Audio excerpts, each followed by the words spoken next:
Olá, meu nome é Carolina, eu sou bióloga e pós-graduada em zoologia e os trabalhos que eu desenvolvi e desenvolvo são voltados principalmente para a área de ecologia. Atualmente eu sou professora na Faculdade do Vale de Avaré, que também é uma das instituições parceiras desse evento. Eu agradeço à comissão organizadora pelo convite para participar do primeiro Congresso Latino-Americano de Desenvolvimento Sustentável. É uma honra estar aqui com vocês. Muito obrigada. Eu vou falar sobre a relação do homem com a natureza, que infelizmente tem desafiado os limites da sobrevivência. E antes de entender melhor o porquê disso que eu estou falando, nós vamos analisar como era a relação do homem com o meio ambiente no passado e como ela está sendo no presente. No passado, o homem era nômade, ele sobrevivia da caça, da pesca, ele não fixava moradia, o fogo era a única fonte extra de energia. Só que quando chegavam os períodos mais secos, o homem tinha dificuldade em obter o seu alimento. E a partir daí, ele passa a aprender como cultivar a terra. E com esse aprendizado, surgem então os primeiros sistemas agrícolas. Com o surgimento dos primeiros sistemas agrícolas, surgem também as primeiras civilizações. Então, o homem ele passou a permanecer mais tempo em cada lugar, e essa permanência fez com que essas comunidades se desenvolvessem. E elas eram fixadas, né, se desenvolviam próximas de rios, onde o homem podia encontrar água para suprir as suas necessidades básicas e também água disponível para irrigar o solo para o plantio. Então, houve um novo formato de vida que possibilitou o crescimento das populações. Só que esse crescimento populacional, ele tem aumentado no mundo todo. Então, a curva de crescimento, ela tem sido exponencial. Cada ano, as taxas de crescimento são maiores. E aí a gente pensa, e aí, aonde nós vamos parar?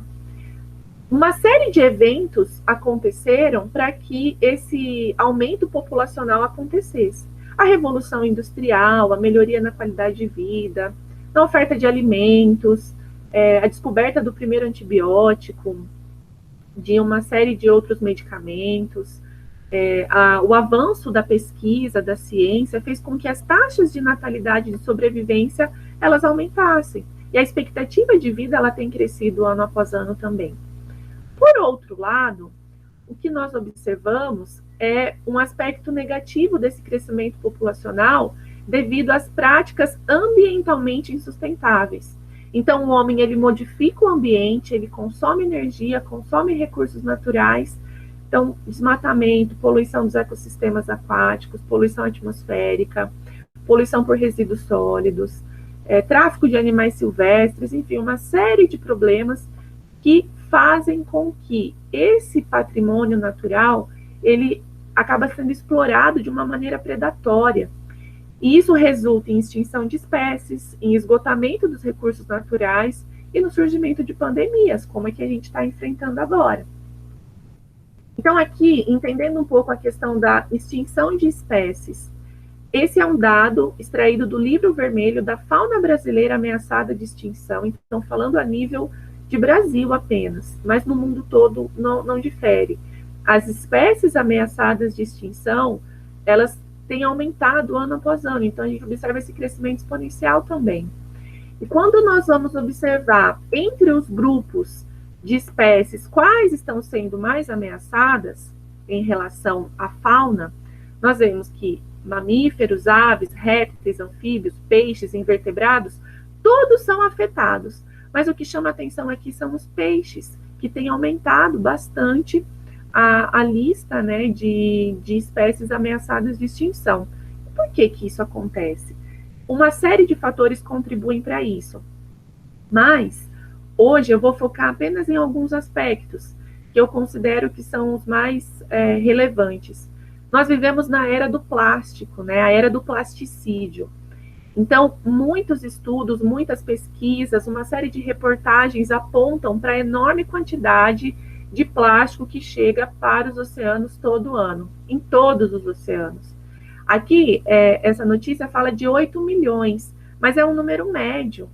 É uma média da variação. Em 2010, por exemplo, estudos apontaram que a quantidade de plástico variava de 4,8 milhões a 12,7 milhões de toneladas. Então, é muito plástico chegando nos oceanos todo ano. E o fato, né, de existirem as correntes marítimas faz com que ocorram esses redemoinhos que vão aprisionando essa quantidade de plástico nos oceanos. E falando em quantidade de plástico nos oceanos, eu não posso deixar de mencionar a grande mancha de lixo do Pacífico. Então, a incidência dessas correntes marítimas do Oceano Pacífico faz com que uma quantidade enorme de lixo seja acumulada nessa região do planeta. E é uma tendência que tem aumentado muito. Então, fica localizado essa mancha de lixo entre a costa da Califórnia e do Havaí, mas está chegando quase no Japão, e a área é incerta, não dá para dizer de maneira precisa qual o tamanho, mas é gigante, gigante.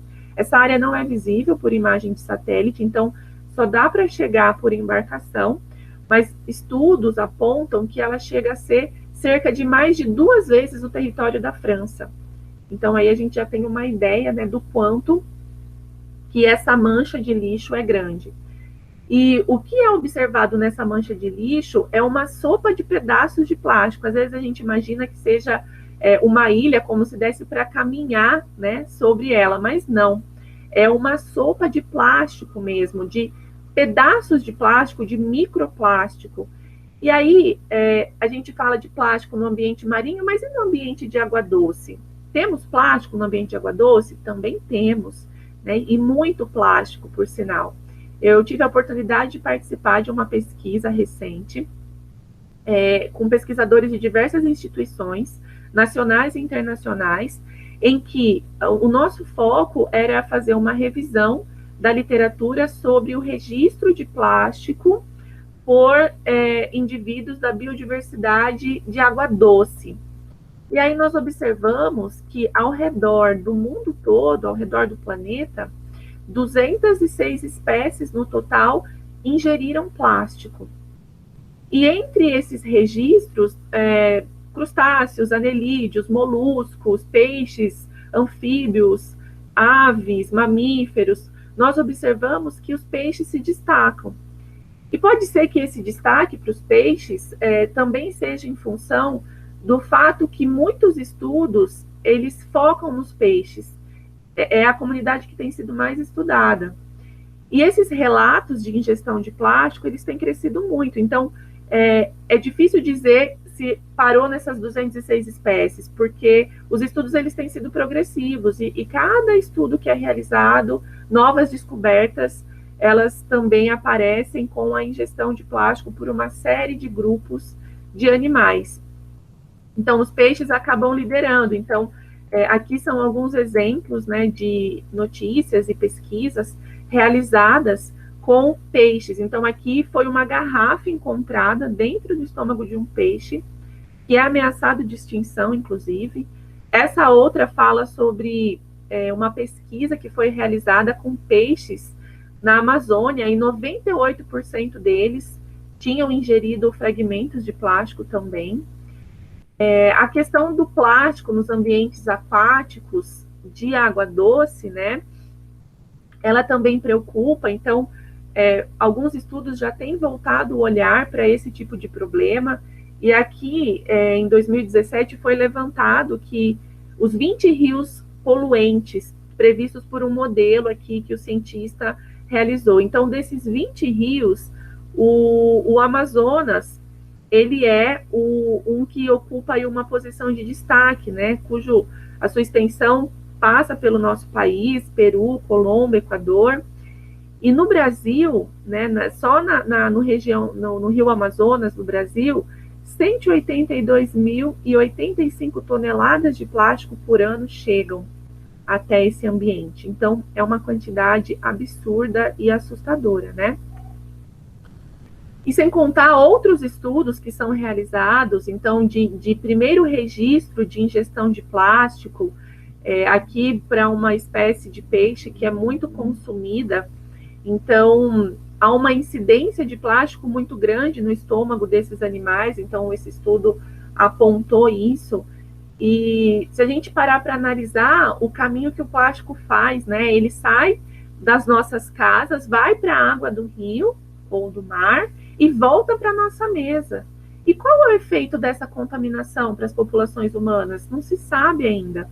Então, quando a gente ingere esses animais, inevitavelmente podemos estar ingerindo microplástico, partículas de plástico. E o problema disso, né, o que isso vai acarretar? Então, é algo muito sério. E a gente tem que pensar que esses plásticos que chegam até o ambiente, eles vão se fragmentar. E eles podem ser ingeridos por esses animais, porque eles não conseguem identificar o que é plástico e o que é comida, eles não diferenciam. E o problema, ele não fica só nos fragmentos de plástico, também a gente tem problemas como esses daqui, né? No caso, essa tartaruga, ela ficou envolta por uma embalagem plástica ainda pequena, e com o passar dos anos, ela teve o seu corpo moldado por esse plástico. E dessa forma ela fica mais vulnerável a predadores. Então, essa espécie foi encontrada por pesquisadores, mas e as que não são encontradas? E as aves que morrem por não conseguir se alimentar com o plástico que elas acabam, não diferenciam de alimento, acabam bicando. Então, aqui é um cenário muito preocupante, né? E o que a gente pode observar, às vezes, pensar, mas é só um canudo, é só um cotonete. Não, o problema do cotonete, ele acaba, principalmente quando ele é descartado de maneira inadequada, né? Nos vasos sanitários, por exemplo. Então, por ser muito pequeno, ele atravessa as telas que existem nas estações de tratamento de esgoto para conter ali os resíduos sólidos.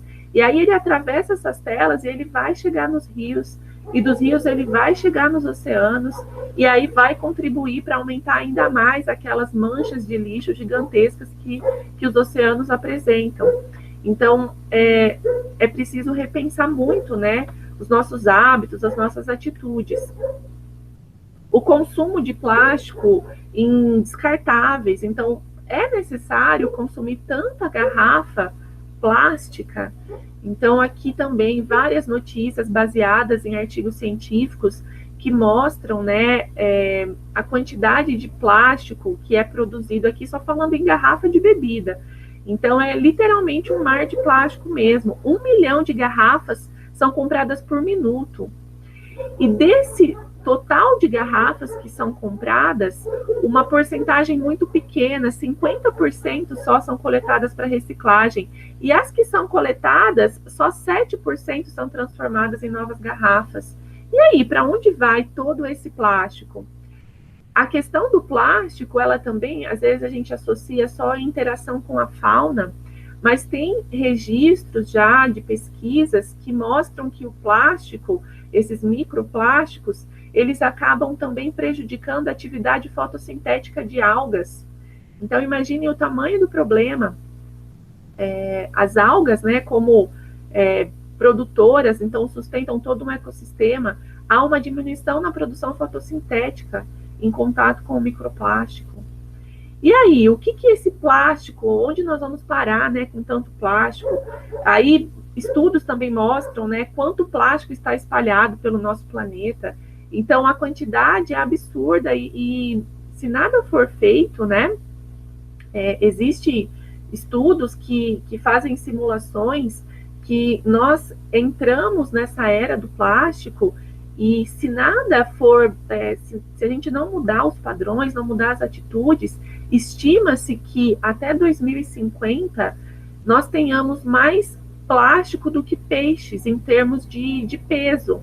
Isso foi um dado do relatório que ele fala sobre a nova economia do plástico, né? Então, um estudo que traz esse dado que é alarmante.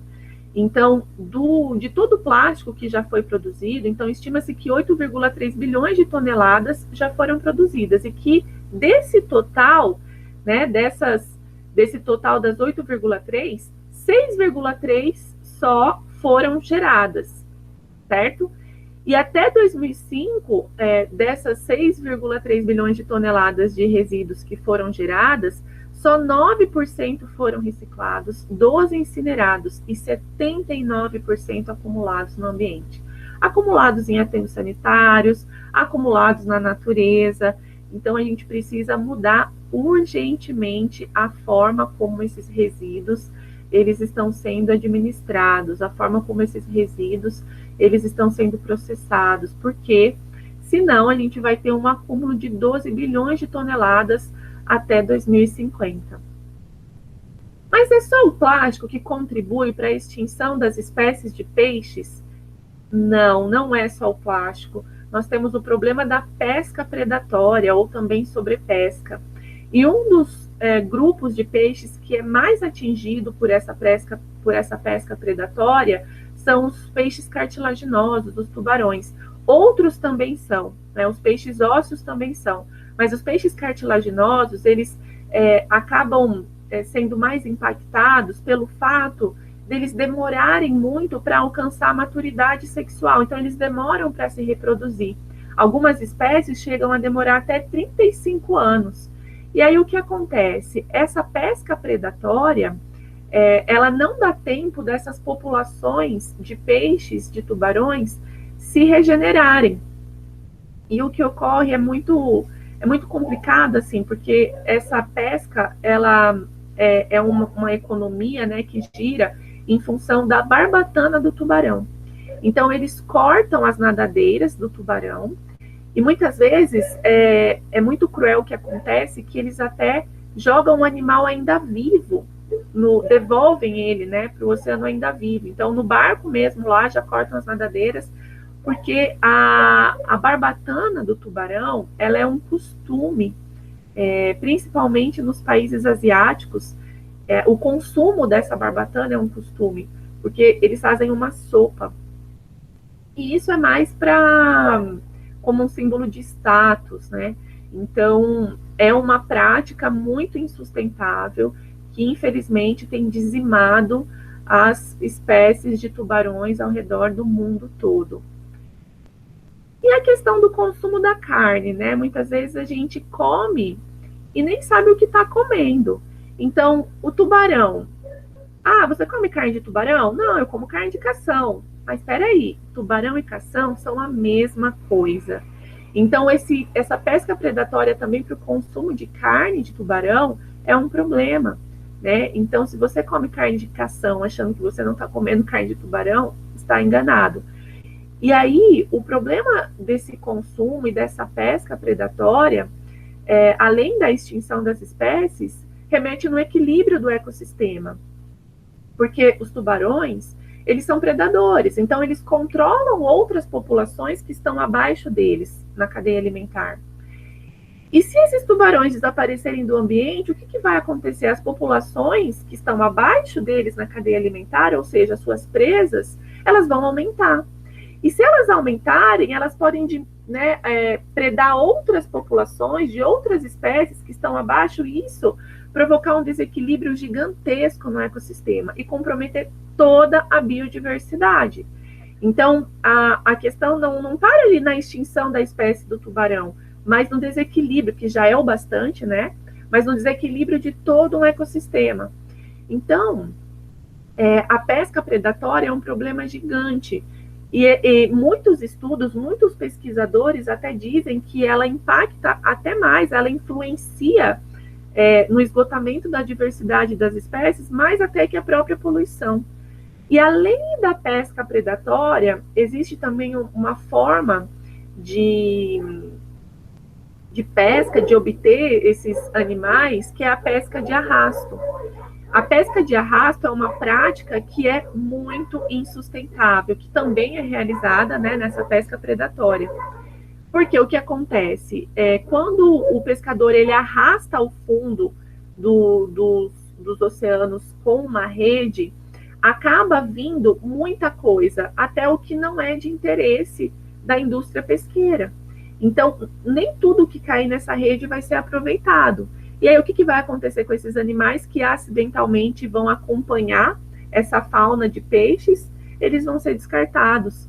E muitas vezes, populações, né, comunidades ali desequilibradas. Então, é uma prática extremamente predatória. Ah, mas pode devolver, né? Vai lá, a hora que chega, que coloca a rede no barco, vai ver o que é de interesse, o que não é, já dá para fazer uma pré-triagem ali.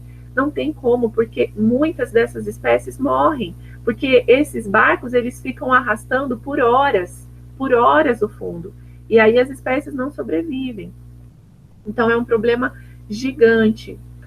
E sem contar na questão do impacto do meio ambiente, dessa pesca predatória, que afeta tanto a extinção das espécies, mas também acaba afetando o ser humano. Então, estudos já evidenciam que o surto de ebola que aconteceu entre 2013 e 2016 na África Ocidental, ele pode ter sido influenciado também pela pesca predatória, a pesca industrial chinesa e europeia, que vinha sendo muito empreendida nas últimas décadas nessa região. Ela impactou de uma maneira muito negativa a pesca artesanal dessa região costeira. Então, teve o quê? Uma queda muito grande, uma queda acentuada na disponibilidade de peixes, que é o alimento para a população que vive nessa região litorânea. Então, eles começaram a passar fome. E essa fome, né, essa necessidade de alimento, fez com que eles começassem a caçar animais silvestres nas florestas ali do interior. E isso não trouxe um impacto só na vida selvagem, mas também impactou a vida humana. Esse comércio, e tanto a venda quanto a ingestão dessa carne de animais selvagens, pode ter sido responsável por diversas epidemias, como, por exemplo, o ebola. E essa questão de ter essa transmissão, essa contaminação entre animais e pessoas é chamada de zoonoses. A Covid-19 é uma zoonose. Então, outros vírus também, né, surgiram. O HIV, H1N1, da gripe suína, o ebola e agora o coronavírus, né, o vírus que provocou aí essa pandemia. Então, essas zoonoses, elas acontecem, né, quando esses vírus, eles passam dos animais para os seres humanos. Então, a transmissão acontece entre os animais, acontece de animais para humanos e entre os humanos. E aí a gente vai entender agora um pouquinho sobre a pandemia do Covid, do coronavírus, né, SARS-CoV-2. Por que será que tem esse nome? Então, só a título aqui de conhecimento, né, para a gente entender um pouquinho por que é SARS. SARS é uma abreviação, né, de Síndrome Respiratória Aguda Grave. CoV, porque é da família de vírus a qual o SARS-CoV-2 pertence, que é o que provocou a pandemia da Covid-19. Então, é a abreviação de coronavírus, que é a família de outros vírus, né, que estão incluídos aí. E por que 2? Porque esse vírus, ele é muito similar a uma outra espécie de vírus que quase virou uma pandemia em 2002, o SARS-CoV. Então, agora é o SARS-CoV-2.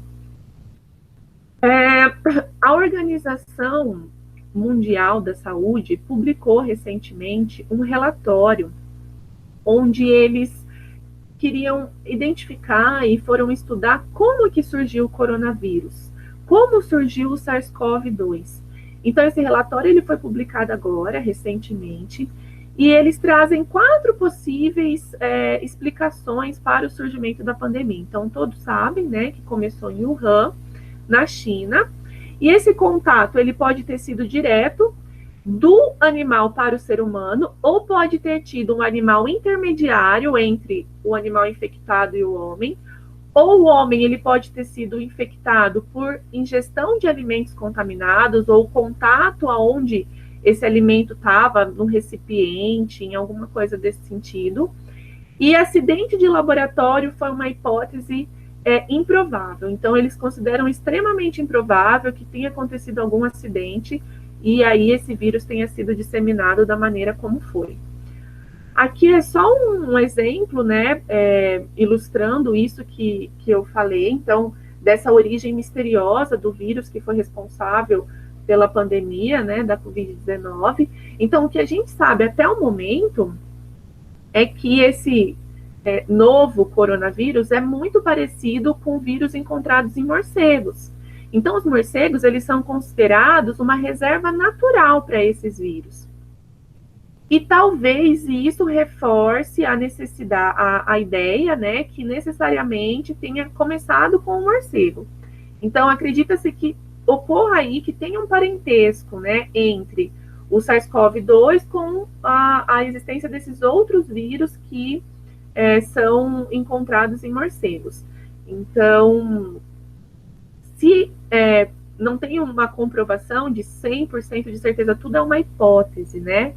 Então, acredita-se que esses animais intermediários que podem ter se contaminado aí antes de chegar até o ser humano, é uma pista provável, até muito provável que tenha sido, essa transmissão direta, né, do morcego para o ser humano também é uma possível e provável, por ingestão de alimentos é possível, e como eu havia falado, né, a origem de laboratório é extremamente impossível. E quem seria esse hospedeiro intermediário entre o morcego e o ser humano? Então, tem evidências, né, não se sabe exatamente, que talvez possa ter sido o pangolim e o vison.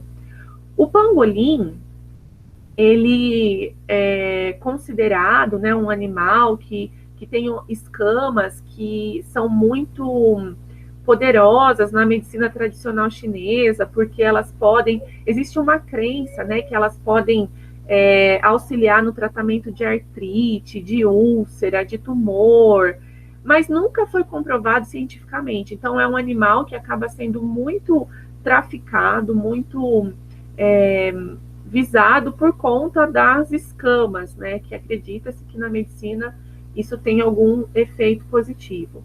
E o vison, ele é um animal que, infelizmente, também é alvo, né, da indústria de peles. Então, tem fazendas que cultivam esses animais e todo ano, assim, muitas espécies, muitos indivíduos são mortos para virar casaco de madame, né? É uma prática que já nem deveria existir mais, deveria estar fora de moda, mas infelizmente isso acontece.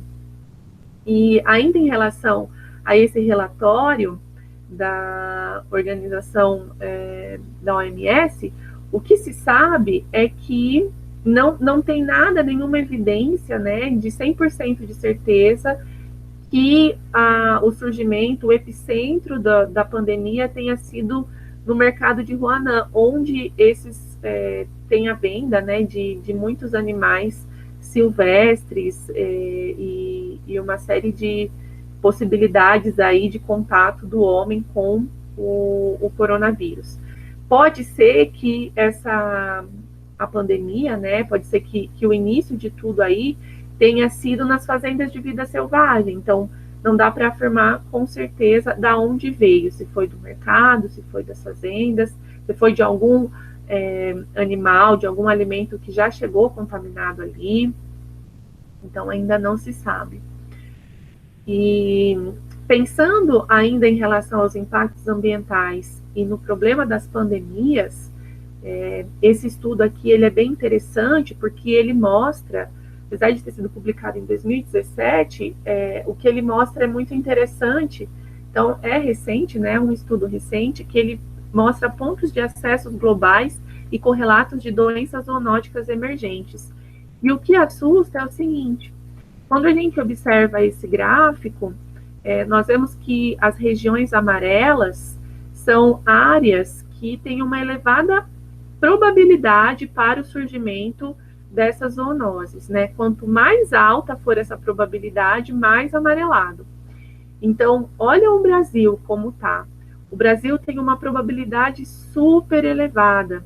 Então, ele é considerado sim um foco de surgimento de novas zoonoses, porque nós temos uma fauna muito diversa aqui.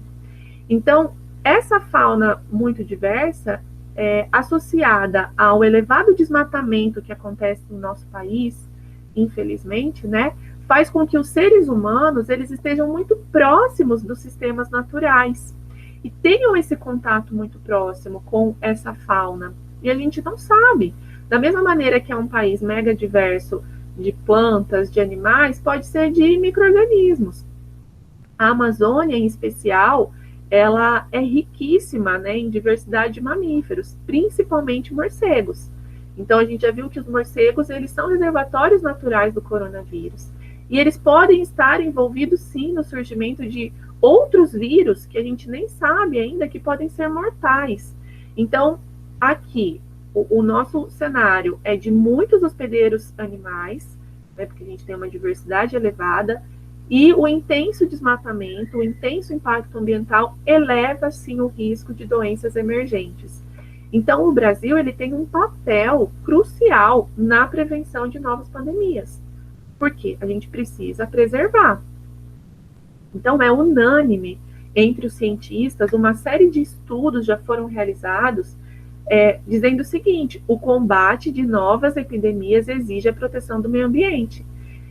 Esse aqui é um relatório também que foi publicado, né, um estudo do Programa das Nações Unidas para o Meio Ambiente, do Instituto Internacional de Pesquisa Pecuária, que também mostra uma série de evidências que a gente só vai frear as pandemias, as doenças, protegendo o meio ambiente. E o que a gente observa, né? Que infelizmente parece que ainda não está muito claro isso, né? O desmatamento, ele faz com que ocorra uma quebra no equilíbrio desse sistema e faz com que esse contato com a vida selvagem, né, entre vida selvagem e seres humanos, ele seja cada vez maior. Então, como o Brasil, como eu havia falado, ele ocupa uma posição de alta biodiversidade, a gente tem que pensar que não é só de planta e animal, é também de vírus, é também de bactéria. Então, o homem devastando, extinguindo toda essa biodiversidade, esses vírus e bactérias que viviam ali quietinhos, em equilíbrio no ecossistema, entre os animais ali, eles vão procurar novos hospedeiros. Olha essa imagem aqui mostrando, né, os morcegos. Os morcegos vivem nas florestas, então quando essas florestas deixam de existir, eles vão procurar alimento. Então eles vão sair das florestas e a probabilidade deles procurarem alimento em regiões onde vivem os seres humanos é muito maior, é muito grande. Então é um perigo gigantesco que nos ronda, né? Principalmente quando a gente pensa na floresta amazônica. E aí, como eu falei, esse contato, né, de vida selvagem com os seres humanos faz com que esses vírus, assim como o da Covid-19, possam evoluir para uma nova pandemia. Então, precisamos pensar e nos responsabilizar e entender que o nosso país ele tem um papel crucial na prevenção dessas novas pandemias. Só que o que a gente observa? O que acontece, né? Desmatamento, caça, tráfico de animais silvestres. Então, tudo isso aumenta muito o contato dos seres humanos com esses reservatórios de vírus e bactérias que a gente nem sabe que existe, né? E a magnitude do problema que isso pode nos causar. E aumenta, sim, as chances de epidemias e de pandemias, com toda certeza.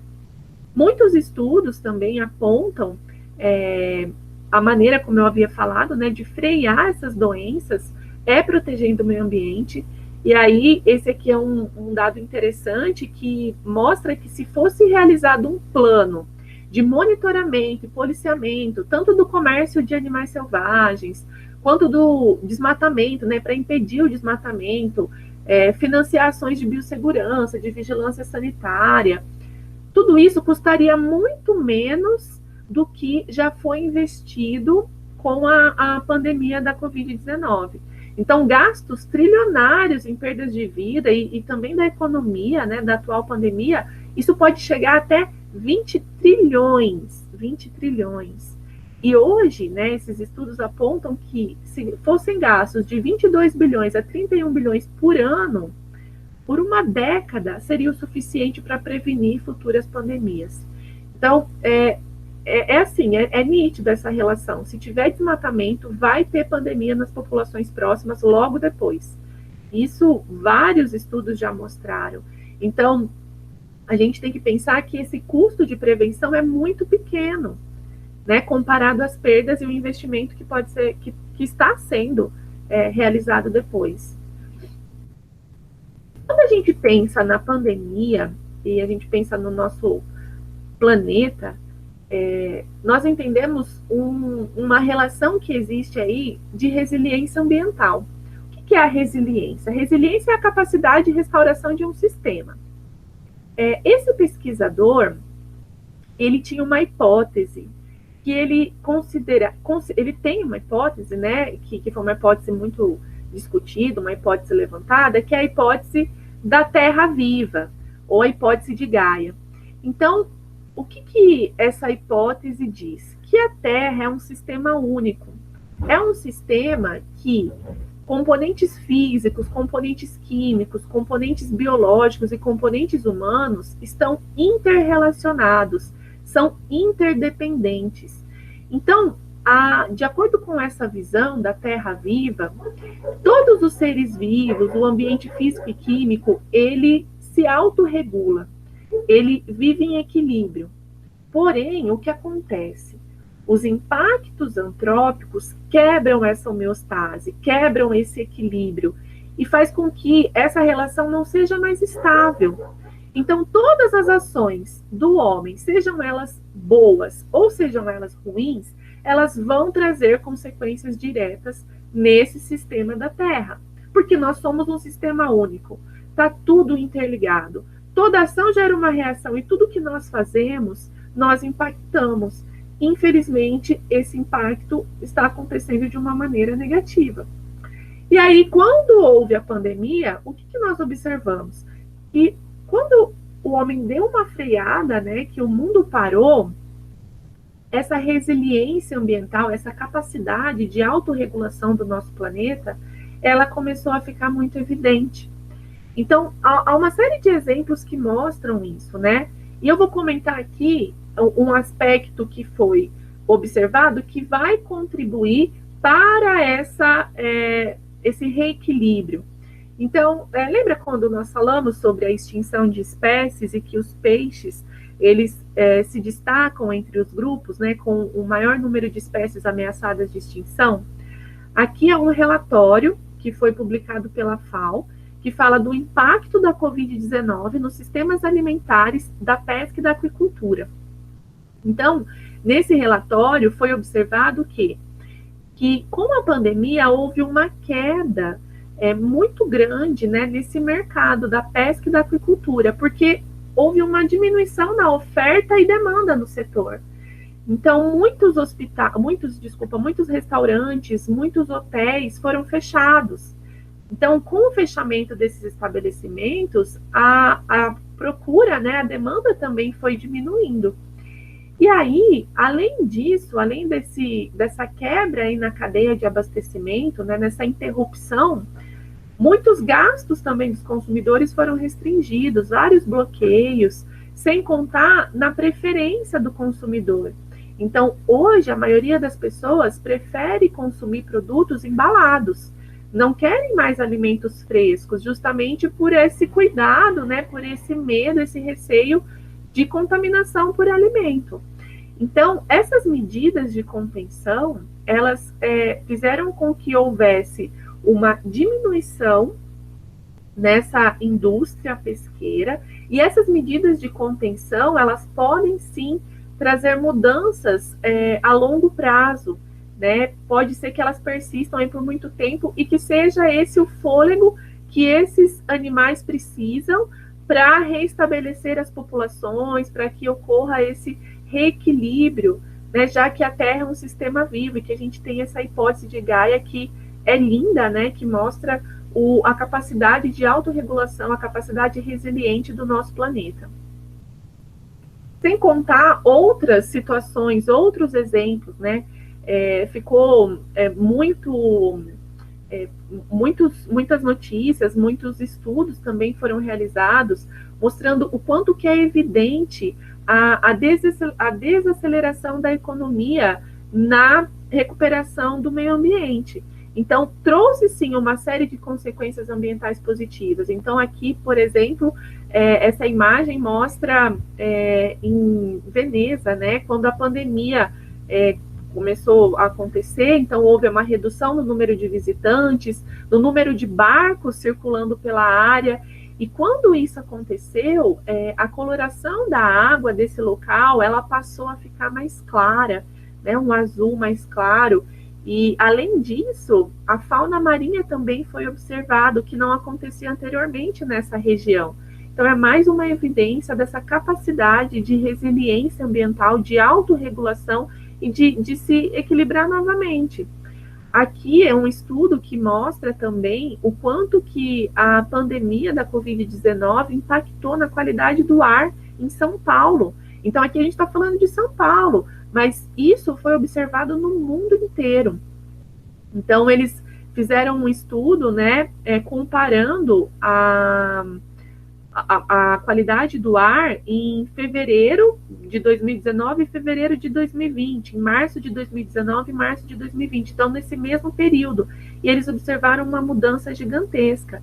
Mas será que essas consequências ambientais positivas, elas serão permanentes ou só serão um alívio temporário? Porque a hora que a economia retomar com força total mesmo, que a gente voltar para a vida normal, como que vai ser? Será que a gente vai ter aprendido alguma lição com tudo isso ou não?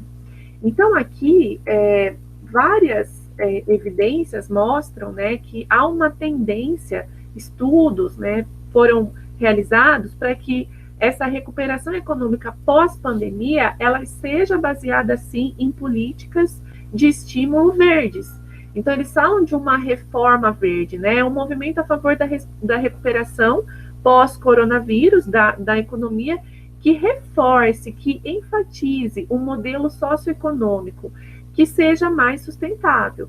Então, esse aqui é um relatório que foi liderado pela Universidade de Oxford, e esse relatório, ele se baseou num estudo de mais de 700 políticas de incentivos fiscais, entrevistas também com especialistas a nível global, que mostra, assim, que está tendo essa preocupação em relação a questões ambientais, para que possa alcançar, então, um desenvolvimento mais sustentável, com maior número de empregos, que traga retornos superiores em curto prazo, né, pensando nessas políticas que invistam mais na conservação do meio ambiente, e que também tragam um efeito multiplicador a longo prazo.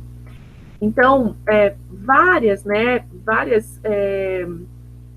instituições, como o Fundo Monetário Internacional, o Banco Mundial, também houve um pacto, né, o Pacto Verde Europeu, que é um roteiro que fala também de crescimento econômico sustentável e resiliente. Então, eles chamam essa recuperação econômica pós-pandemia de recuperação verde, para um modelo de desenvolvimento que seja climaticamente neutro, resiliente e sustentável e inclusivo. Então, várias, né, situações, o Banco Mundial, por exemplo, ele tem uma lista de créditos de sustentabilidade para avaliar os pacotes de incentivos. Então, as empresas que quiserem, elas terão que apresentar esses critérios de sustentabilidade. O Fundo Monetário Internacional, ele traz também medidas de estabilidade fiscal, monetária, financeira, para que tenha, assim, esse retorno à economia, que seja um retorno forte, mas que ele seja sustentável, que ele seja equilibrado, que ele seja inclusivo. E aqui são algumas, né, das prioridades para a recuperação verde da economia mundial, pós-Covid-19. Então, infraestrutura verde, investimento em fontes alternativas de energia, né, questão para melhorar a qualidade do ar e, consequentemente, influenciar na melhoria da ação climática, atividades inovadoras que gerem baixa emissão de carbono, também a transição, né, das indústrias de combustíveis fósseis para formas menos poluentes. E por que se fala tanto também, né, na questão da questão climática, né, de pensar numa economia que contribua para melhorar a qualidade do clima e, em consequência, diminuir o aquecimento global? Porque muitos cientistas também, eles evidenciam que o aquecimento global, ele pode criar condições para facilitar o surgimento de novas pandemias, porque ele é um estressor do ambiente. E se esse estressor, somado com poluição, com desmatamento, com uma série de outros fatores, ele vai alterar os ecossistemas também. E faz com que aquele equilíbrio que nós falamos, aquela homeostase, seja quebrada. Então, quebrando esse equilíbrio dos ecossistemas, facilita o surgimento de novos micro-organismos que eles possam ter um potencial de infestação e de contaminação e até de mortalidade muito grande. Então, o aquecimento global, ele também ajuda, ele soma, né, para o surgimento de novas pandemias. Ele pode facilitar todo esse processo. Então, essas alterações, todas elas, né, poluição, desmatamento, aquecimento global, tudo isso é uma forma de aumentar a patogenicidade ou a transmissibilidade desses indivíduos, né, desses micro-organismos. Então, a gente tem que pensar que o surgimento de novas pandemias tem uma raiz, e a raiz é a degradação do meio ambiente, causada tanto por fenômenos a nível local, quanto a estressores de nível global, como o aquecimento global. Aqui também é interessante, né, esse evento que vai acontecer, que é o Fórum Econômico Mundial, também conhecido como Fórum de Davos, que cada vez mais, né, organizações, tanto políticas, empresariais, sociais, elas têm se posicionado em defesa das questões para a recuperação do meio ambiente, da economia pós-pandemia, pensando nessa recuperação verde. Então, esse fórum ele vai acontecer em agosto desse ano, em Singapura, e o slogan dele é o grande reinício. Então, muitos líderes, né, empresariais, governamentais e da sociedade civil vão discutir, abordar de forma conjunta como recuperar a economia, então quais são as consequências da crise da Covid-19 e como que isso vai acontecer a partir de então. Como recuperar a economia aliando o progresso econômico com conservação ambiental. Mas será que a gente aprendeu mesmo com a pandemia? Será que o coronavírus, ele trouxe alguma lição, né? O que a gente aprendeu? Então, esse aqui foi um dado recente, aqui do mês passado, que praias do Nordeste foram poluídas por lixo, uma quantidade gigantesca, mais de 15 toneladas, inclusive lixo hospitalar. E principalmente, né, as praias do Rio Grande do Norte e da Paraíba. E de onde veio esse lixo? Ainda não se sabe. Outras situações, né, que a questão das máscaras, então, ONGs realizam estudos e fazem estimativas de que uma quantidade absurda de máscaras sejam descartadas por mês nos oceanos e possam entrar por ano 1,56 bilhões de máscaras. E como que a gente pode tirar esses resíduos do ambiente? O que a gente pode fazer para isso? Então, a Faculdade do Vale tem um projeto muito interessante que não é voltado para a retirada de resíduos sólidos dos oceanos, mas de maneira indireta contribui também, que é um projeto de integração socioambiental realizado no município de Itaí, que fica no interior do estado de São Paulo. Ele faz fronteira, né, entre o estado de São Paulo e Paraná, cerca de 60 quilômetros. É um projeto desenvolvido em parceria com a CTG Brasil também. Itaí é um município pequeno, a população é estimada em 27 mil habitantes, e esse projeto ele foi realizado, né, idealizado e teve como inspiração o projeto do Diego Saldanha, que era um morador que ele criou uma barreira ecológica aqui para retirar os resíduos sólidos do rio Atuba. Então, esse rio fica localizado no Paraná, e aí, com essa barreira ecológica feita de galões flutuantes, ele consegue tirar muitos desses resíduos flutuantes que podem trazer uma série de prejuízos, né, e chegar nos oceanos. E aí nós instalamos, então, ecobarreiras no município de Itaí, né, no Ribeirão dos Carrapatos, e nós já tiramos uma quantidade gigantesca de resíduos sólidos. A maior parte resíduos são plástico, né? Grande parte de resíduos de plástico. E esse projeto ele é bem interessante porque ele envolve também a criação de estações de coleta seletiva.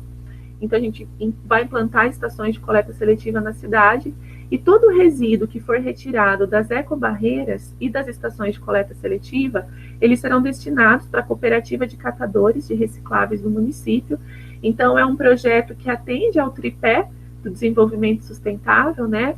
Pensando na questão ambiental, para a despoluição do rio, e isso ajuda a tornar as cidades mais sustentáveis. A questão econômica e social, porque acreditamos que as pessoas que fazem parte da Associação de Catadores de Recicláveis terão uma rentabilidade maior em função de uma maior quantidade de resíduos para serem reciclados. Então, é um projeto que vai muito ao encontro do que a gente está falando na questão de recuperar, né, o meio ambiente, de impedir que esses impactos eles acabem nos prejudicando ainda mais. Então, nós precisamos entender que nós dependemos da natureza e os serviços que ela nos oferece, que ela nos fornece, são indispensáveis para a nossa sobrevivência. E isso está associado, sim, à nossa qualidade de vida, ao bem-estar das populações. Então, nós dependemos da natureza, nós precisamos nos conscientizar da importância e dos princípios ecológicos e do quanto a gente depende.